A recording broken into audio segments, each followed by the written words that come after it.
नमस्कार, आप देख रहे हैं न्यूज 18 इंडिया। मैं हूं आपके साथ प्रीति रघुनंदन। बड़ी खबर आ रही है महाराष्ट्र के रायगढ़ से। रायगढ़ के महाड़ में भारी बारिश की वजह से 3 जगहों पर जमीन खिसकने की घटनाएं सामने आई है। तीनों जगहों पर हुए हादसों में 36 लोगों की मौत हो गई है, जबकि 30 से 40 लोगों के मलबे में दबे होने की आशंका जताई जा रही है। राहत बचाव का काम जारी है। ज्यादा से ज्यादा लोगों को सुरक्षित निकालने की कोशिशें की जा रही है। सीधे तस्वीरें आपको हम रायगढ़ महाराष्ट्र की दिखा रहे हैं, जहां पर रायगढ़ के महाड़ में भारी बारिश की वजह से वहां पर 3 जगहों पर जमीन खिसकने की घटना सामने आई है। तीनों जगहों पर हुए हादसे में 36 लोगों की मौत हुई है, जबकि 30 से 40 लोगों के मलबे में अभी भी दबे होने की आशंका है। राहत बचाव का काम लगातार जारी है। ज्यादा से ज्यादा लोगों को सुरक्षित निकालने की कोशिश की जा रही है। इस बीच जैसा लगातार कल भी खबरें सामने आई थी कि एनडीआरएफ के साथ साथ नौसेना की भी मदद अब रेस्क्यू टीम में की जा रही है। लोगों को मदद पहुंचाई जा रही है। इस कदर महाराष्ट्र के ज्यादातर हिस्से पानी से बेहाल हैं। इस मूसलाधार बारिश ने लोगों को सताना शुरू कर दिया और अब आलम यह है कि जमीन खिसक जा रही है। और जानकारी जो आ रही है महाड़ इलाके से वो बेहद चिंता में डालने वाली है। 36 लोगों की मौत हुई है, ये एक बड़ा आंकड़ा है, जबकि 30 से 40 लोगों के मलबे में दबे होने की जानकारी भी है, जिनके लिए रेस्क्यू टीम मुस्तैदी से काम कर रही है। राहत और बचाव का काम लगातार जारी है। ज्यादा से ज्यादा लोगों को सुरक्षित निकालने की कवायद हो रही है।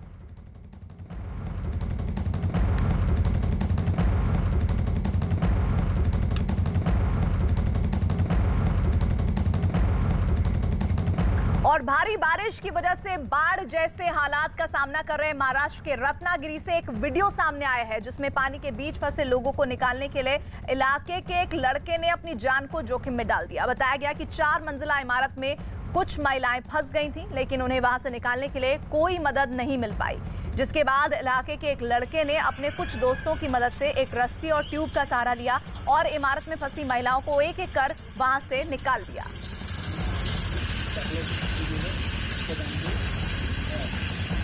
तो किस तरह से मुसीबत के इस वक्त में कुछ लड़के देवदूत बनकर सामने आ रहे हैं। महाराष्ट्र के रत्नागिरी से तस्वीरें। भारी बारिश की वजह से बाढ़ जैसे हालात का सामना कर रहे हैं महाराष्ट्र के रत्नागिरी से एक वीडियो सामने आया, जिसमें पानी के बीच फंसे लोगों को खिसकने के लिए इलाके के एक लड़के ने अपनी जान को जोखिम में डाला। बताया जा रहा है कि 4 मंजिला इमारत में कुछ महिलाएं फंस गई थी, लेकिन उन्हें वहां से निकालने के लिए कोई मदद नहीं मिल पा रही थी। और जिसके बाद इस लड़के ने ये ठाना अपने दोस्तों के साथ मिलकर कि वो रस्सी और ट्यूब का सहारा लेगा और इमारत में फंसी महिलाओं को एक एक कर वहां से उसने फिर निकालना शुरू किया, जिसकी तस्वीरें कैद हो गईं।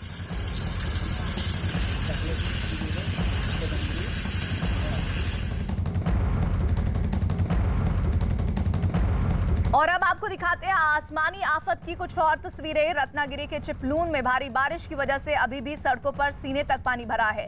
जिन सड़कों पर गाड़ियां फर्राटा भरती थी, वहां नाव चल रही हैं। अलग अलग जगहों पर फंसे लोगों को बोट की मदद से निकाला जा रहा है। रेस्क्यू के काम में एनडीआरएफ की टीमें लगी हुई हैं। कई देखने से ऐसा लगा जैसे कोई नदी शहर में घुस गई हो, लेकिन परेशानी ये भी है कि मौसम विभाग ने इन इलाकों में अगले 3 दिनों तक भारी बारिश होने का अनुमान जताया है।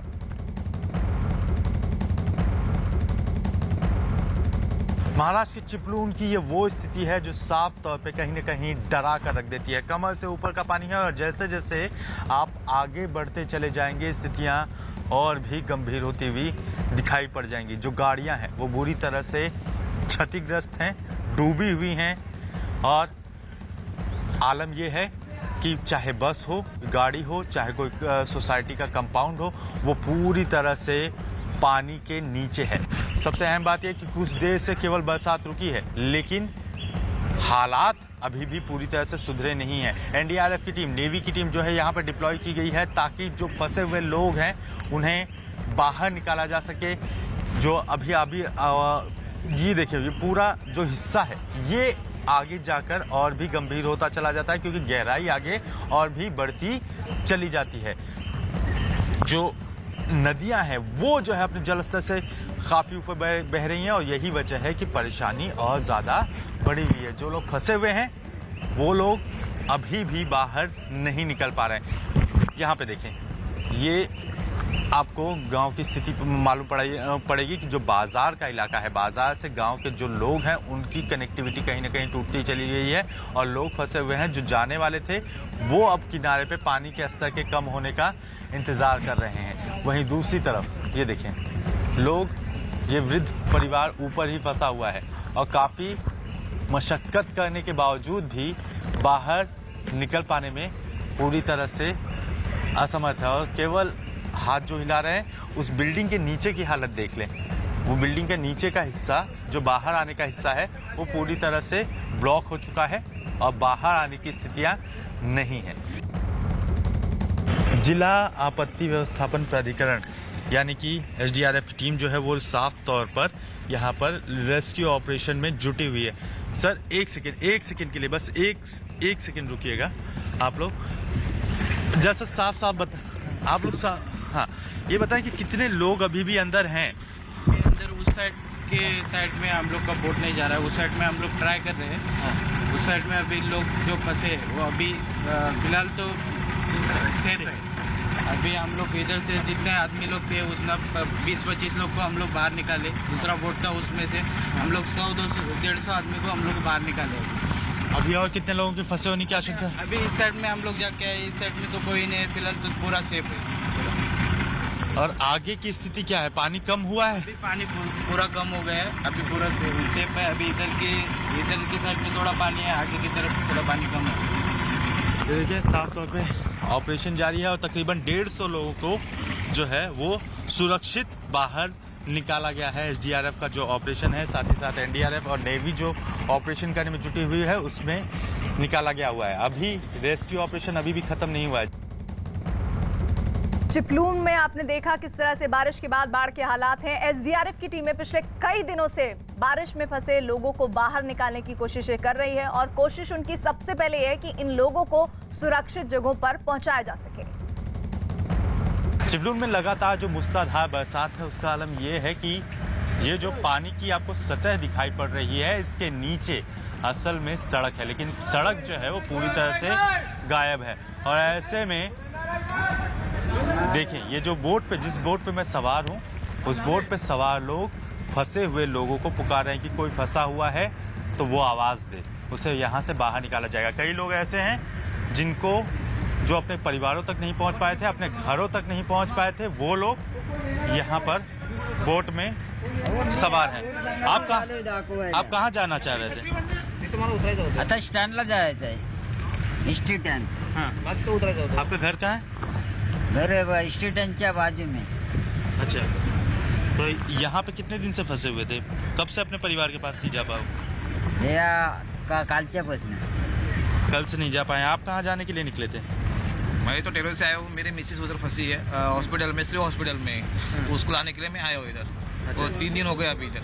तो 3 दिन से मुलाकात ही नहीं हुई है? नहीं, फ़ोन भी नहीं, कुछ भी नहीं। फ़ोन का नेटवर्क यहाँ पर टूटा हुआ है और लोग जो हैं वो यहाँ पर अपनों की तलाश में, कोई हॉस्पिटल जाना चाहता है, जो है अपने परिवार के सदस्य जो है वहाँ पे एडमिट है उस तक पहुँचने की कोशिश कर रहा है, तो कोई अपने घर जाना चाहता है। आप कहाँ जाने के लिए निकले थे? हमारे रिलेटिव का 2 दिन से कांटेक्ट नहीं हो पा रहा है, उनको ढूंढने जा रहे हैं। ढूंढने के लिए? देखिए अपने रिलेटिव्स को खोजने के लिए जा रहे हैं। ये तबाही का मंजर है और ये देखें ये वो आलम है जो चारों तरफ आपको दिखाई पड़ेगा। पानी की जो सतह है वो पूरी जो है सड़क पर फैली हुई है और ऐसे में एक जगह से दूसरी जगह अगर जाना हो तो कहीं ना कहीं बीच में जो एक पानी का स्तर है वो इतना बढ़ा हुआ है कि मुसीबतें जो है वो बढ़ जाती हैं।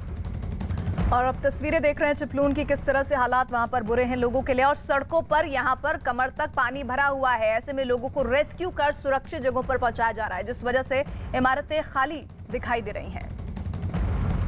चिपलून में बरसात थोड़े देर से थमी हुई है। हालात थोड़े बेहतर हुए हैं, लेकिन ये बेहतर हुए हालात भी कितने खराब हैं इसका अंदाज़ा आप इसी से लगा सकते हैं कि जो पानी का स्तर है वो इस पोल तक इस थोड़े सुधरे हुए हालातों में ही आपको थोड़ा ऊपर दिखाई पड़ेगा। जो इमारतें हैं वो इमारतें आपको पूरी तरह से खाली दिखाई देंगी, क्योंकि लगातार जो पानी का स्तर बढ़ा हुआ था उसकी वजह से कई लोग जो हैं घरों में फंसे हुए थे। जो पानी का स्तर था वो किस हद तक ऊपर चढ़ा हुआ था इसका अंदाज़ा आप इसी से लगा सकते हैं कि दुकानें पूरी तरह से डूब चुकी थी। पूरी तरह से नीचे का जो एक कहा जाए कि मंजिला एक मंजिल की जो का हिस्सा है वो पूरी तरह से डूबा हुआ था और इसकी वजह से लोगों को यहाँ से रेस्क्यू किया गया है। महाराष्ट्र पुलिस और साथ ही साथ जो है SDRF, NDRF लगातार रेस्क्यू ऑपरेशन में जुटे हुए थे और हालात पर काबू पाया गया ताकि कम से कम जो है वो कैजुअलिटी हो। लेकिन अभी भी इमारतों पर अगर आपकी नज़र जाए तो ये वो इमारतें हैं जो अब सन्नाटे में दिखाई पड़ेंगी, क्योंकि यहाँ से लोगों को रेस्क्यू करके बाहर निकाल लिया गया है। लोग सड़क पर अभी जो कुछ समय से बरसात रुकी है, कल देर रात से रुक कर बरसात जारी है और ऐसे में कहीं ना कहीं जो स्थितियाँ थोड़ी सामान्य हुई है उसमें ज़्यादातर लोग किसी तरह से बाहर निकल रहे हैं जो फंसे हुए थे।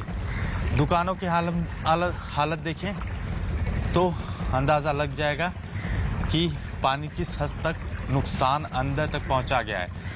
अंदर जो इमारतें हैं उनके गेट पूरी तरह से डूबे हुए आपको दिखाई पड़ेंगे। जो सोसाइटी है, जो प्रीमाइसेस है, वो पूरी तरह से डूबा हुआ दिखाई पड़ेगा। पूरी बिल्डिंग का जो बाहर का कंपाउंड है उसके हिस्से आपको पानी की सतह के नीचे दिखाई पड़ेंगे। और चिपलून में बारिश की वजह से सड़कों पर भरे पानी में कई गाड़ियों को नुकसान पहुंचा है। कहीं कहीं तो बिजली के खंभे भी गिरे हुए नजर आ रहे हैं।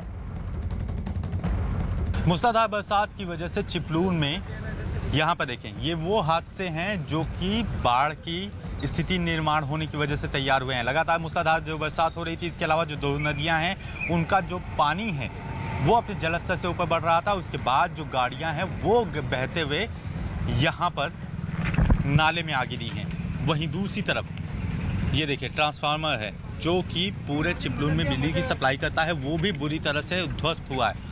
ये आलम है जो स्थितियों को बता देने के लिए काफ़ी है कि जो लगातार मूसलाधार बरसात हो रही थी, जो तेज़ हवाएं चल रही थी, उसकी वजह से क्या हालात पैदा हुए। फिलहाल जो है बरसात रुकी हुई है लेकिन पानी का स्तर अभी भी बना हुआ है। स्कूल जो है, स्कूल का पूरा प्रीमाइसेस जो है वो पानी से जलमग्न हो चुका था। और सबसे अहम बात ये कि साफ तौर पे पता चलता है कि पहली मंजिल तक जो है वो पानी भरा हुआ था। इसके अलावा जो स्कूल के अंदर भी कई गाड़ियां जो हैं वो फंसी हुई हैं। यहाँ पर देखें, हटाने की कोशिश जो है वो जारी है। इसी तरह के हालात हर जगह बने हुए हैं चिपलून में। लगातार जो मूसलाधार बरसात हुई है, मौसम विभाग ने साफ तौर पर चेताया कि अगले 2 दिन और भी इसी तरह की स्थितियाँ बरकरार रहेंगी। हालात ऐसे हैं कि इनके ऊपर सब कुछ सामान्य होने में अभी वक्त लगेगा। फिलहाल जो है मौसम विभाग की चेतावनी है कि अगले 3 दिन और भी मूसलाधार बरसात हो सकती हैं। स्थितियां जो हैं वो गंभीर हो सकती हैं। कैमरा पर्सन विक्रम के साथ आशीष सिंह, न्यूज़ 18 इंडिया। और हालात इस वक्त मुश्किल भरे बने हुए हैं। प्रधानमंत्री मोदी ने रायगढ़ हादसे के पीड़ित परिवारों के लिए 2 लाख रुपए और घायलों के लिए 50,000 रुपए के मुआवजे का ऐलान किया है। पीएम ने ट्वीट कर रायगढ़ हादसे पर दुख जताया है। पीएम ने लिखा है, महाराष्ट्र के रायगढ़ में भूस्खलन से लोगों की मौत से दुखी हूं। पीड़ित परिवारों के प्रति मेरी संवेदनाएं हैं। मैं घायलों के जल्द स्वस्थ होने की कामना करता हूं। महाराष्ट्र में भारी बारिश की वजह से पैदा हुए हालात पर कड़ी निगरानी रखी जा रही है और प्रभावितों को मदद पहुंचाई जा रही है।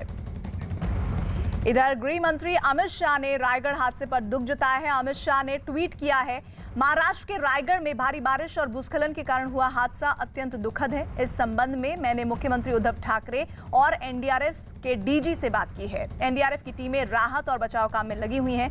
केंद्र सरकार लोगों की जान बचाने के लिए वहां हर संभव मदद पहुंचा रही है। और इस बीच बचाव के काम में लगी एनडीआरएफ के अधिकारियों ने क्या कहा है, सुनिए।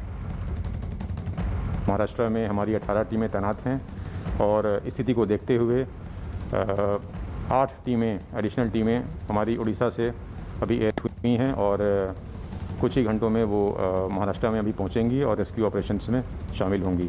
एक लैंडस्लाइड की घटना हुई है रायगढ़ में, मलार पालिका में, जहां पर पहाड़ के नीचे कुछ 30-32 घर जो थे वो बारिश की वजह से ढह गए और उसमें काफ़ी लोगों के दबे होने की जानकारी है हमें।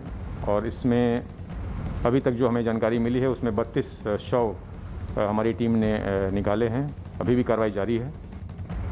और महाराष्ट्र में रायगढ़ के महाड में जमकर बारिश हो रही है जिसने तबाही मचाई है। महाड में हाईवे बारिश के पानी में 100 मीटर तक बह गया है। हाईवे का एक हिस्सा पानी में बहने से वहां गाड़ियां फंस गई हैं जिससे लोगों को परेशानी का सामना करना पड़ रहा है। और लगातार सबसे बड़ी प्राथमिकता ये है कि जिन लोगों को बचाया जा रहा है उन्हें सुरक्षित जगहों तक पहुंचाया जाए। पानी किस तरह से सैलाब बनकर उतरा और इस सैलाब ने कैसे बर्बादी के मंजर को सामने खड़ा कर दिया है, ये बेहद चिंता की बात है। गृह मंत्री और प्रधानमंत्री खुद इस मामले पर दुख जता चुके हैं और कोशिशें यही है कि जो लोग फंसे हुए हैं उन्हें जल्द से जल्द वहां से निकाला जाए और ऐसी जगह पर पहुंचाया जाए जहां पर वो अपने आप को महफूज समझे।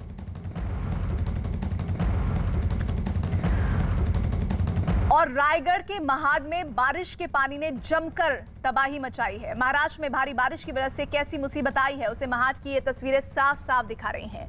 भारी बारिश ने महाड की तस्वीर पूरी तरह से बदल कर रख दी है।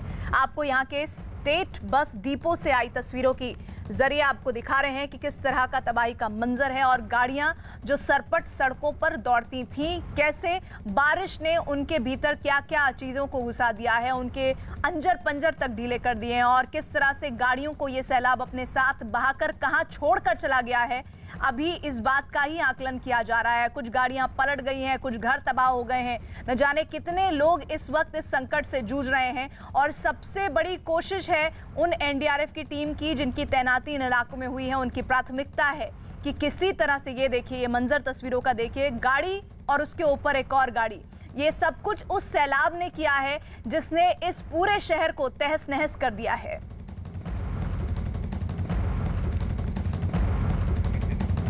और कुदरत का कहर सिर्फ बस डिपो पर ही नहीं बल्कि महाड की दुकानों पर भी टूटा है। आसमानी आफत और हवाओं ने जमकर तबाही मचाई है। बारिश का पानी दुकानों में घुस गया है जिससे दुकानों में रखे सामान बर्बाद हो गए। बाढ़ ज्यादा होने की वजह से, पानी ज्यादा होने की वजह से दुकानें साफ नहीं हो पा रही थी और दुकानों में पानी भरा हुआ था। अब देखिए यहाँ पर कितना पानी भरा हुआ था, करीब 5 से 6 फीट तक पानी था इस पूरे इलाके में, जिसके कारण यहाँ पर तकलीफ हुई है और एक एक मंजिले के आसपास कई इलाके डूबे हुए थे और यही वजह है कि चारों तरफ आप देखिए वहाँ पर। आपकी भी गाड़ी है कहीं पे? हमारी गाड़ी इधर राजौरी फाटे पे है। कितना यहाँ पर पानी भरा हुआ था? कैसे एक फ्लोर अंदर से चला गया था, एक फ्लोर पानी ऊपर था। कितनी तकलीफ लोगों को हुई? बहुत तकलीफ हुई है। अभी हाईवे की हालत ऐसी है कि हाईवे कट हुआ है बीच बीच में, मतलब गाड़ियां चलने को दिक्कत है। गाड़ियां जहाँ पे वहाँ पे रुका है ट्रैफिक कॉलोनी। बिल्कुल, यहाँ पर देखिए जो लोग हैं सब कह रहे हैं कि काफ़ी ज़्यादा तकलीफ हुई है और ख़ास करके एक एक मंजिले तक पानी में डूब चुके हैं। ये देखिए कितना हाइट पर ये दुकानें बनी थी, लेकिन फ़िलहाल इस दुकान के भीतर भी करीब 3 से 4 फीट तक पानी भरा हुआ है। यहाँ पर साफ सफाई चल रही है। मैं इनसे जानने की कोशिश करूँगा, जिस समय में ये बाढ़ आई उस समय आप लोग कहाँ थे और कितना आपका नुकसान हुआ है? नुकसान देखे तो 25 से 1 लाख का तो नुकसान है अभी फिलहाल। बाढ़ किस समय में आई, आप लोग कहाँ थे? बाढ़ सुबह से चालू ही थी लेकिन शाम को 4:30 बजे के बाद ज़्यादा पानी हो गया। मतलब 4:30 बजे से रात को मतलब 2-3 बजे तक फुल पानी था यहाँ पे। यहाँ पे भी देखेंगे आप तो 5.5 फुट तक का पानी आया हुआ है। देखिए, ये देखिए पूरा पानी का मार्क दिखेगा आपको, ये पूरा 5.5 फीट तक का पानी आया हुआ है रात को। बिल्कुल, इनका ये शोरूम है। ये शोरूम की तस्वीरें आप देखिए कि ये शोरूम जहाँ पर लोग कपड़े खरीदने के लिए कुछ समय पहले तक आते थे, लेकिन आज तबाही के कारण, ये बाढ़ के कारण कपड़ों की स्थिति आप देखिए, चारों तरफ मिट्टी ही मिट्टी आपको दिखाई पड़ रही है। कपड़े पूरी तरीके से गीले हो गए हैं, पूरी तरीके से मिट्टी में सने हुए हैं। अब स्थिति यह है इनके लिए सबसे बड़ी तकलीफ कि इन कपड़ों से मिट्टी कैसे निकाली जाए और साथ ही साथ ये खराब हुए कपड़ों को आखिर कैसे फिर से मार्केट में बेचा जाए। और अभी ये बता रहे हैं कि करीब 25 लाख से ज़्यादा का नुकसान इनको यहाँ पर हुआ है।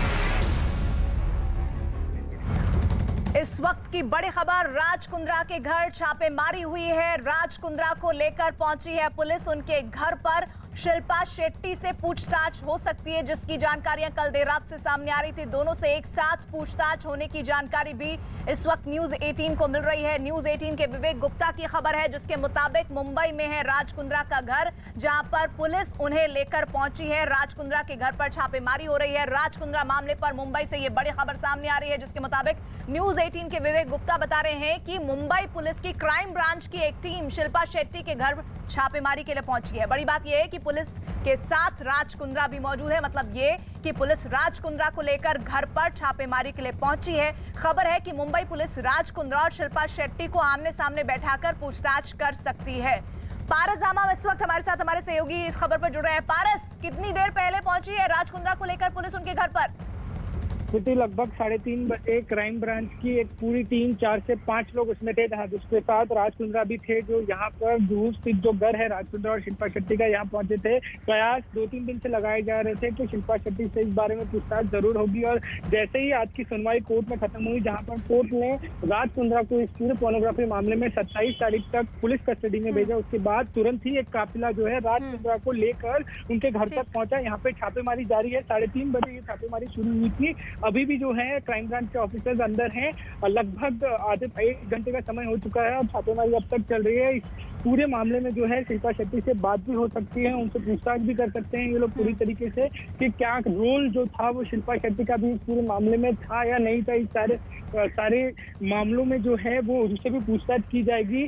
3:30 बजे का आसपास का समय था जब क्राइम ब्रांच की पूरी टीम राज कुंद्रा को लेके इसी स्थित घर पे पहुंची थी और यहाँ पे लगातार जो है वो छापेमारी चालू है। कल भी जो है क्राइम ब्रांच ने उनके दफ्तर पे रेड की थी, उसके बाद दफ्तर से बहुत सारी यूएस मुद्राएं मिली थी, बाहर फॉरेन करेंसीज मिली थी, साथ ही साथ फोन वीडियोस भी मिले थे, सीडीज मिली थी। और पूरा ये जो है पहले से ही तय था कि शायद जो है शिल्पा शेट्टी की और राज कुंद्रा के घर पे जो है रेड हो सकती है। उसके मुताबिक आज जो है पूरे प्लानिंग के साथ जैसे ही सुनवाई खत्म हुई राज कुंद्रा की आज कोर्ट में, तुरंत ही एक काफिला जो है राज कुंद्रा को लेकर क्राइम ब्रांच की टीम यहाँ पहुंची और रेड जो है वो कंडक्ट किया। पारस, आप हमारे साथ बने रहिएगा। ये बहुत महत्वपूर्ण है कि शिल्पा शेट्टी से पूछताछ आमने सामने राज कुंद्रा को बैठाकर की जाएगी। अभी तक बार बार ये कहा जा रहा था कि शिल्पा शेट्टी को जोड़कर कोई भी एंगल सामने नहीं आ रहा है, लेकिन अगर इन्वेस्टिगेशन का दायरा शिल्पा शेट्टी की मौजूदगी में राज कुंद्रा को बैठाकर किया जा रहा है, इसका मतलब ये कि क्या कुछ और एविडेंस भी पुलिस को मिले हैं जिसके बिना पर अब आगे की तफ्तीश दोनों को आमने सामने बैठाकर की जाने की तैयारी है।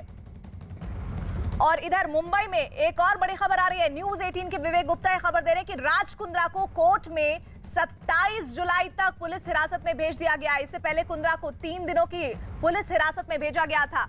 आज हिरासत खत्म होने के बाद कुंद्रा को कोर्ट में पेश किया गया। अश्लील फिल्में बनाने और उन्हें ऐप के जरिए दिखाने के मामले में मुंबई पुलिस ने राज कुंद्रा को 19 जुलाई को गिरफ्तार किया था। और इस बीच खबर आ रही है कि राज कुंद्रा ने अपनी गिरफ्तारी के खिलाफ बॉम्बे हाई कोर्ट में याचिका दायर की है। और आप ये समझ लीजिए कि अभी तक जो लग रहा था कि 23 तारीख के बाद कुछ तस्वीरें बदल सकती हैं राज कुंद्रा के लिए, लेकिन फिलहाल जो बड़ी खबर आ रही है न्यूज 18 के विवेक गुप्ता दे रहे हैं, उसके मुताबिक राज कुंद्रा को कोर्ट ने 27 जुलाई तक पुलिस हिरासत में भेज दिया है। और इससे पहले कुंद्रा को 3 दिन के लिए पुलिस हिरासत में भेजा गया था, जिसके आधार पर बड़े एविडेंस मिले हैं, बड़ी जानकारियां मुंबई क्राइम ब्रांच को मिली। और आज हिरासत खत्म होने के बाद यानी 23 जुलाई को इस हिरासत के खत्म होने के बाद कुंद्रा को फिर से कोर्ट में पेश किया गया। अश्लील फिल्में बनाने और उन्हें ऐप के जरिए दिखाने के मामले में मुंबई पुलिस ने राज कुंद्रा को 19 जुलाई को गिरफ्तार किया था। और इस बीच खबर आ रही है कि राज कुंद्रा ने अपनी गिरफ्तारी के खिलाफ बॉम्बे हाई कोर्ट में याचिका की है। एक और बड़ी खबर आ रही है इस मामले में। न्यूज 18 के विवेक गुप्ता की रिपोर्ट है कि जांच में राज कुंद्रा पुलिस का सहयोग नहीं कर रहे हैं। और खबर यह भी आ रही है कि जांच के दौरान कुंद्रा अधिकारियों के साथ भी भिड़ गए। ये बात भी सामने आ रही है कि कुंद्रा अभी भी इस बात पर अड़े हुए हैं कि उन्होंने कभी कोई अश्लील फिल्म नहीं बनाई। लेकिन दावा यह किया जा रहा है कि 90 से ज्यादा ऐसे वीडियो मिले हैं जिनका इस्तेमाल पोर्न के लिए किया जाता है। यही नहीं, पुलिस का यह भी कहना है कि अभी भी 2 TB डेटा गायब है, जिसे कुंद्रा ने पहले ही हटा दिया था। ये 2 TB डेटा जिसके बारे में जानकारी मिली है पुलिस को कि इसमें भी कुछ ऐसे तथ्य हो सकते हैं जिसके जरिए और कई एंगल्स इस मामले में सामने आ सकते हैं, इसको भी खंगालने की कोशिश की जा रही है। लेकिन पुलिस की इन्वेस्टिगेशन में अभी 2 TB डेटा है ये गायब बताया जा रहा है, इसकी तफ्तीश भी की जा रही है। और इस बारे में कहा जा रहा है कि कुंद्रा सहयोग नहीं कर रहे हैं पुलिस का इन्वेस्टिगेशन में। और न्यूज 18 के पारसनामा की रिपोर्ट है कि हॉट शॉट्स के लिए अश्लील वीडियो बनाने के हर दिन नए नाम से व्हाट्सएप ग्रुप बनाया जाता था, जिसमें लोग कई जुड़े हुए थे। बैंक अकाउंट की जांच के दौरान ये बात भी सामने आई कि कुंद्रा ने ऑनलाइन सट्टेबाजी में भी पैसा लगाया हुआ था और पुलिस को शक है कि कुंद्रा ने पॉर्न फिल्म से कमाए पैसे ऑनलाइन सट्टेबाजी के लिए इस्तेमाल किए थे।